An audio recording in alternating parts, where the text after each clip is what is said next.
அதிமுக கழக நிறுவனத் தலைவர் பாரத ரத்னா புரட்சித் தலைவர் எம்ஜிஆர் அவர்களின் 108வது பிறந்தநாள் விழாவையொட்டி காஞ்சிபுரம் அதிமுக மாவட்ட கழகம், காஞ்சிபுரம் வடக்கு பகுதி கழகம் சார்பில் காஞ்சிபுரம் பேருந்து நிலையம் அருகே வடக்கு பகுதி கழக செயலாளர் ஜெயராஜ் தலைமையில், மாவட்ட செயலாளர் முன்னாள் அமைச்சருமான வி. சோமசுந்தரம் முன்னிலையில் நடைபெற்ற பொதுக்கூட்டத்தில் அதிமுக கழக கொள்கை பரப்பு துணை செயலாளர் கோபி காளிதாஸ் கலந்து கொண்டு சிறப்புரையாற்றினார்.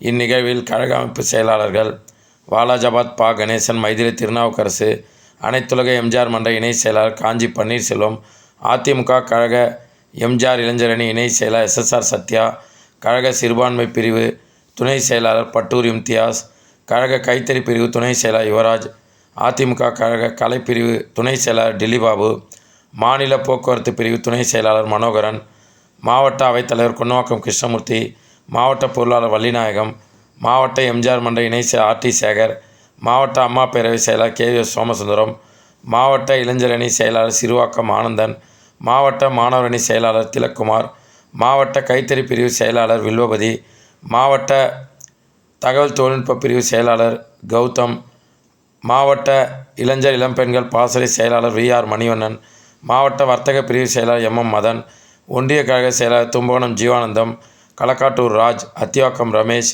திருவந்தார் முருகன், பகுதி கழக செயலாளர் NP ஸ்டாலின், பாலாஜி, கோல்டு ரவி, பொதுக்குழு உறுப்பினர் OV ரமேஷ், மாவட்ட இளைஞர் அணி இணை செயலாளர்கள் தமிழ் அன்சாரி, கோல்டு மோகன், தமிழரசன், மாவட்ட அம்மா துணை செயலாளர் தமிழ்வாணன், மாவட்ட அம்மா பேரவை பொருளாளர் விஸ்வநாதன், மாவட்ட சிறுபான்மை பிரிவு தலைவர் ஹாஜி பிலால் தாவூத், மாவட்ட தகவல் தொழில்நுட்ப பிரிவு இணை செயலாளர் ஜோசப், மாவட்ட தகவல் தொழில்நுட்ப பிரிவு துணைத் தலைவர் VT மோகன், மாவட்ட விவசாய பிரிவு இணை செயலாளர் ஏனாத்தூர் அண்ணாதுரை, ஒன்றிய துணை செயலாளர்கள் அம்பி விமல்ராஜ், வையாவூர் தியாகராஜன், ஸ்டிக்கர் விஜயன், வாலாஜாபாத் கிழக்கு ஒன்றிய தகவல் தொழில்நுட்ப பிரிவு செயலாளர் புத்தகரம் பாண்டியன், வாலாஜாபாத் மேற்கொண்டிய அம்மா பேரவை துணைத் தலைவர் புதுப்பாக்கம் பரணி, மாமன்ற உறுப்பினர்கள் சிந்தன், ஜோதிலட்சுமி, சிவாஜி, வேலரசு, அகிலா தேவதாஸ், சம்பத் தனபால், சாந்தி சேதுராமன், மாவட்ட பிரதிநிதி ஏரிவாக்கம் ரமேஷ், துர்காதேவி தனசேகரன், கரூர் மாணிக்கம், சிட்டியம்பாக்கம் ஏரிநீர் பாசன சங்க தலைவர்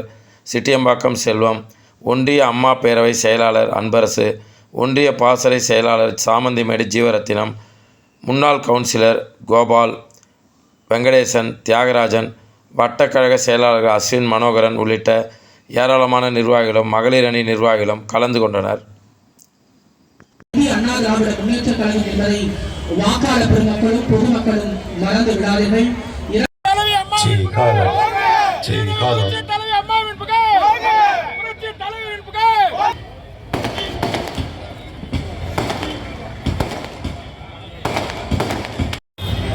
தமிழகத்தின் எண்ணிக்கை மக்கள் மனசில் அண்ணன் தான் முதலமைச்சர்.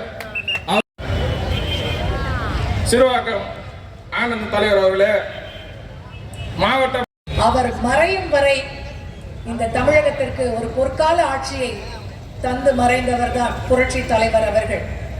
புரட்சி தலைவர்கள் சம்பத் அண்ணன் அவர்களே, வில்லுபதி அண்ணன் அவர்களே, NR பழனி அண்ணன் அவர்களே, ராஜசிம்மன் அண்ணன் அவர்களே, தமிழ்வாணன் அவர்களே, விஸ்வநாதன் அவர்களே, கவுன்சிலர் தாவூத் அவர்களே,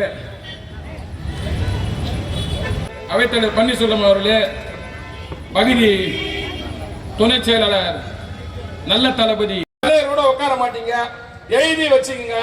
இன்னைக்கு டேட் என்னன்னு குறிச்சு வச்சுங்க. 19/1/2025 எழுதி வச்சுங்க. 100% நீங்க அத்த வாட்டி மெஜாரிட்டியா உங்களால எதிர்கட்சி அந்தஸ்துல 100% எதிர்கட்சிகளை உட்கார மாட்டீங்க. தம்பியுடைய மாப்பிளையும் பதவி ஏத்துக்கிறாரு, தம்பியுடைய பிள்ளையும் பதவி ஏத்துக்கிறாரு, தம்பியுடைய பொண்ணும் பதவி ஏத்துக்குது. இப்ப தம்பியோட பேரனும் துணை முதலமைச்சர். அப்படி பாலா போன குடும்பம் வந்த குடும்பம் திமுக குடும்பம். பேரஞ்சு அண்ணா சொன்னது என்ன, இன்னைக்கு நீங்க செய்யறது என்ன? இந்த கட்சியில வேற ஆளே கிடையாது. நான் கேட்கிறேன், இன்னைக்கு இருக்கக்கூடிய முதலமைச்சரை பார்த்து இந்த காஞ்சிபுரம் மண்ணிலே வந்து கேட்கிறோம், உங்க அமைச்சரவையில செயல்படக்கூடிய திமுக வாழ்ச்சவை இல்லையா? செந்தில் பாலாஜி காசை கொடுக்கிறான், காரணித்தா காசை கொடுக்கிறான். இப்படி பணத்தை கொள்ளையடிக்கக்கூடிய வேலையை தான் திராவிட முன்னேற்ற கழகம் செய்து கொண்டிருக்கிறது. ஆகவே நீங்கள் எல்லாம் இதை உன்னிப்பாக கவனித்துக் கொள்ள வேண்டும். ஏனென்று சொன்னால் தமிழ்நாட்டை பொறுத்தவரை வருகின்ற தேர்தல் 26 தேர்தல் அதிமுகவுடைய வெற்றி சரித்திரத்தை படைக்கக்கூடிய தேர்தல்.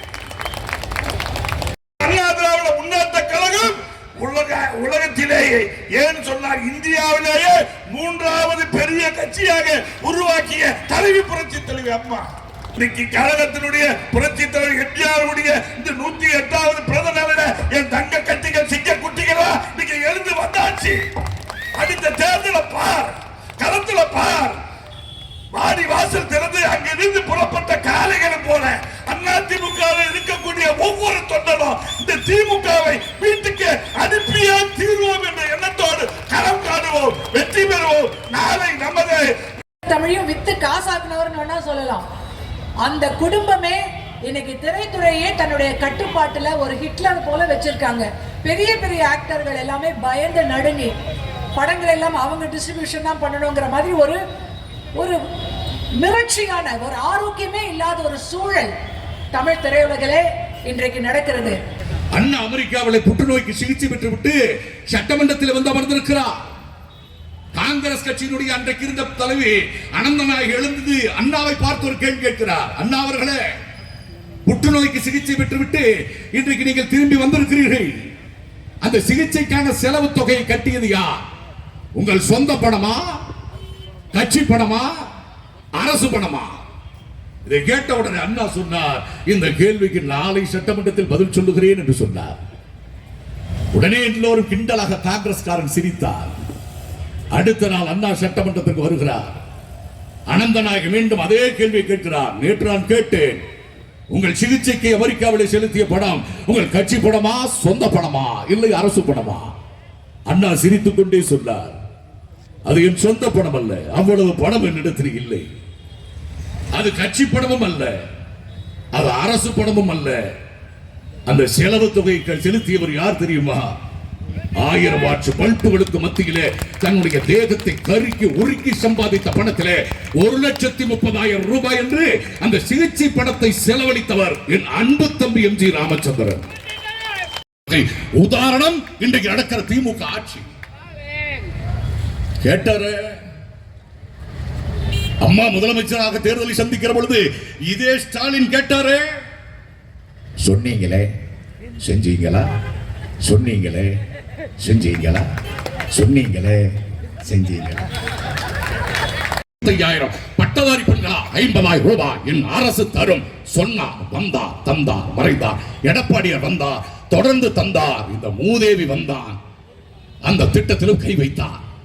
அத்துணைக்கு மேலாக முதலமைச்சரின் காப்பீட்டு திட்டம் என்ற ஒரு திட்டத்தை கொண்டு வந்து 5 லட்சம் ரூபாய் வழங்கப்படும். அம்மா சொன்னார், தந்தார், மறைந்தார். எடப்பாடியார் வந்தார், தொடர்ந்து தந்தார்.